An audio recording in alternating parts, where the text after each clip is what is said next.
একদম রেস্টুরেন্ট স্টাইলের ডাল তড়কা বাড়িতে বানাতে চান সম্পূর্ণ নিরামিষ পদ্ধতিতে পেঁয়াজ রসুন ছাড়া? দেখে নিন রেসিপি। নমস্কার, কুইজিনিয়া চ্যানেলের পক্ষ থেকে সকলকে জানাই সাদর আমন্ত্রণ। আমাদের সবার চ্যানেল কুইজিনিয়াকে সাবস্ক্রাইব করে পাশে থাকা বেল বাটন আর অল আইকন প্রেস করে রাখলেই সব নতুন ভিডিও নোটিফিকেশন আপলোড হওয়া মাত্র পৌঁছে যাবে আপনাদের কাছে।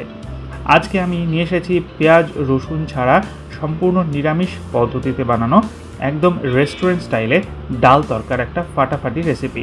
বাড়িতে এটা অতি অবশ্যই ট্রাই করবেন, আর দেখবেন স্বাদে কিন্তু দুর্দান্ত হয়। এখানে নিয়েছি আমরা অরহর ডাল, 100 গ্রাম অরহর ডাল জল দিয়ে 3-4 বার ধুয়ে আমরা এটাকে ভিজিয়ে রেখেছিলাম 3 ঘন্টার জন্য। ভেজাবার পরে জিনিসটা এরকম হয়েছে। একটা বাটির মধ্যে আমরা ডালটাকে সেদ্ধ করব, আর তার সাথে নিয়ে নিয়েছি 750 মিলিলিটার পরিমাণ জল। আর তারপর এতে আমরা দিয়ে দিচ্ছি 1/4 টিস্পুন পরিমাণ হলুদ গুঁড়ো, আর দিচ্ছি স্বাদ অনুযায়ী নুন দিয়ে এবার আমরা ডালটাকে সেদ্ধ করে নেব। ডালটা সেদ্ধ হতে যেহেতু 3 ঘন্টা মতো ভিজিয়ে রেখেছিলাম, আর অরহর ডাল সেদ্ধ হতে খুব বেশি টাইম লাগে না। আমি এখানে কিন্তু মোটামুটি 8 থেকে 10 মিনিটে সেদ্ধ করে নিয়েছি। চাইলে এই কাজটা আপনারা প্রেশার কুকারেও করে নিতে পারেন। দেখুন, মিনিট 10 পরে ডালটা ঠিক এরকমভাবে কিন্তু হয়েছে, গোটা আছে কিন্তু হাতের চাপে ভেঙে যাচ্ছে। ডালটা আমরা নামিয়ে রাখছি। এবার এখানে কড়াইতে নিয়ে নিয়েছি ঘি। এটা অতি অবশ্যই ঘিতে করবেন। ঘিটা গরম হলে ফোড়নের জন্য দিচ্ছি 1/4 টিস্পুন পরিমাণ গোটা জিরে, দিচ্ছি 1/2 ইঞ্চি আদা পিস করে কাটা, আর দিচ্ছি 2 কাঁচা লঙ্কা টুকরো করে কাটা। 20 থেকে 30 সেকেন্ড সময় নিয়ে একটু নাড়াচাড়া করে নিয়ে দিয়ে দিচ্ছি একটা বড় সাইজের টমেটোকে টুকরো করে।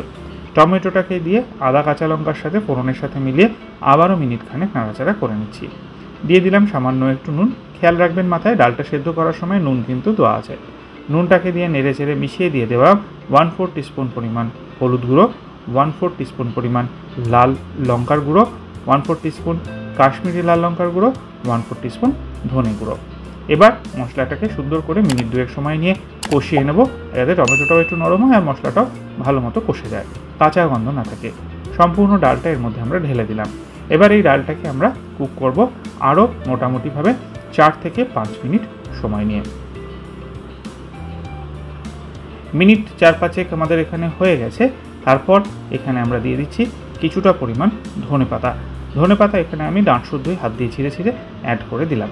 ধনে পাতাটাকে দিয়ে আবারও মিনিট খানেক একটু কুক করে নিচ্ছি।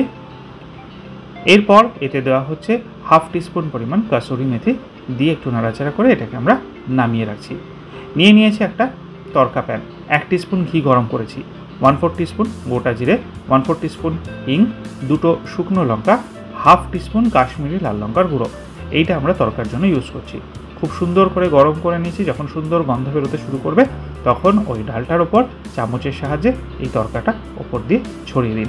তাহলেই তৈরি হয়ে যাবে পেঁয়াজ রসুন ছাড়া সম্পূর্ণ নিরামিষ পদ্ধতিতে তৈরি হোটেল রেস্টুরেন্টের মতো ডাল তড়কা। বাড়িতে অতি অবশ্যই একবার ট্রাই করবেন। খেয়ে কমেন্টে জানাবেন কেমন লাগলো। যদি ভালো লেগে থাকে বরাবরের মতো একটা লাইক এবং প্রচুর শেয়ার করতে ভুলবেন না যেন। যারা এখনও চ্যানেল কুইজিনিয়াকে সাবস্ক্রাইব করেননি, অনুরোধ করব চ্যানেলটাকে সাবস্ক্রাইব করে এই পরিবারের সদস্য হয়ে যাওয়ার জন্য। লাইফ ইজ প্রেশাস গল্পের শিকালিকাল চ্যানেল দুটিকে সাবস্ক্রাইব করতে আজকের ভিডিও ডেসক্রিপশন বক্সের লিঙ্কটা প্লিজ চেক করে নেবেন। সবাই ভালো থাকবেন, সুস্থ থাকবেন। দেখা হবে পরের রেসিপি নিয়ে। নমস্কার।